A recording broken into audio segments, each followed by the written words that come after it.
Anthony Fortin aime les objets et déteste le gaspillage. Ajoutez à cela une âme d'artiste et vous obtenez Seconde Vie, sa société basée à Sainte-Gemme et qui se propose de redonner une nouvelle vie aux objets oubliés ou jetés. Après une exposition au Milandi, au Jardin du Maine et à la librairie Arcadie, c'est donc dans son atelier que nous avons rencontré Anthony Fortin qui nous parle de sa passion. J'ai toujours adoré les objets anciens, j'ai toujours aimé ça et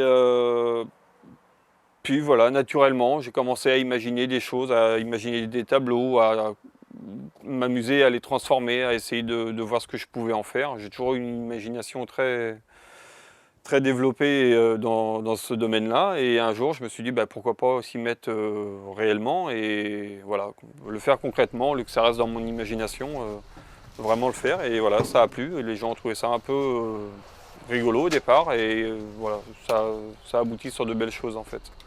Exemple avec de vieux journaux, un cadre et beaucoup d'imagination.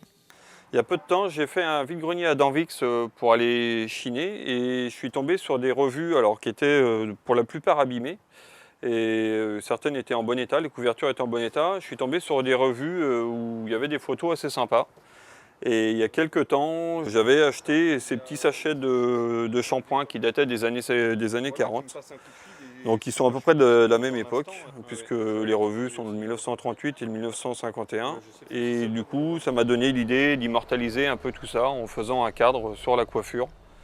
Et dans mes affaires, si je cherche bien, je dois retrouver un sèche-cheveux en bakélite, voilà, voir si je peux l'adapter pour compléter mon cadre ou si je le laisse comme ça.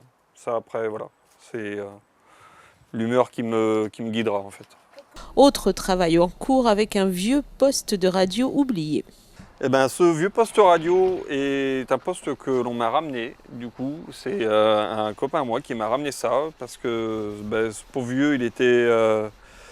vieux poste était destiné à la déchetterie et il était dans un état lamentable. Au départ, je ne savais pas trop ce que j'allais en faire.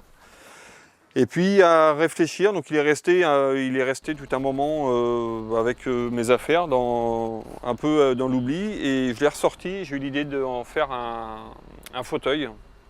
Parce que là, à cet endroit-là, normalement, il y avait un tourne-disque qui avait été arraché, tout était parti, il ne restait plus que la carcasse, qui était quand même assez belle dans son ensemble, et du coup, j'ai décidé d'en faire un fauteuil. Voilà, pour lui redonner une seconde vie en espérant qu'il reparte pour encore de nombreuses années. Car tout part de l'objet, c'est bien lui qui inspire l'artiste et l'incite à imaginer pour lui une seconde vie.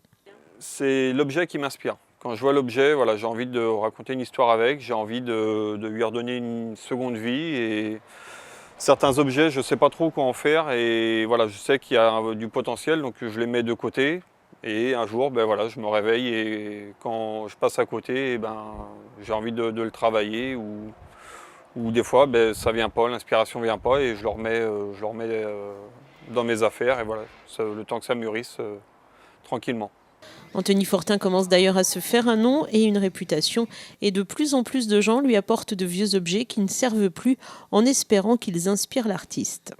Au Jardin du Maine, quand il y a eu la fête des lampions, une dame m'a amené des petits outils de jardin et ce que j'ai trouvé super gentil parce que voilà, cette dame s'est déplacée exprès pour m'amener ça et ça m'a un peu touché parce que je me dis que voilà, le message il commence à passer et les gens voilà, commencent à prendre conscience qu'on peut faire de très belles choses avec pas grand-chose si on s'attarde un petit peu dessus en fait. Vous pouvez également lui apporter de vieux pots de cire ou d'encaustique, ils seront bien utilisés. Au-delà de sa passion, le jeune artiste souhaite également développer une certaine façon de vivre où l'on jette moins pour moins gaspiller. On jette tellement de choses, on est dans une société où on jette beaucoup de choses et c'est dommage. Il y a beaucoup de choses qui ne peuvent plus servir à leur état d'origine, mais une fois transformées, ou des choses cassées qui, une fois transformées et réhabilitées, peuvent redonner de très belles choses. Et outre les expositions, vous pouvez également retrouver le travail d'Anthony Fortin dans sa salle d'exposition à Sainte-Gemme-la-Plaine. Vous y découvrirez quelques-unes de ses compositions, des objets décoratifs uniques que l'on ne trouve nulle part ailleurs et qui permettent donc à tous ces objets du quotidien délaissés de revivre.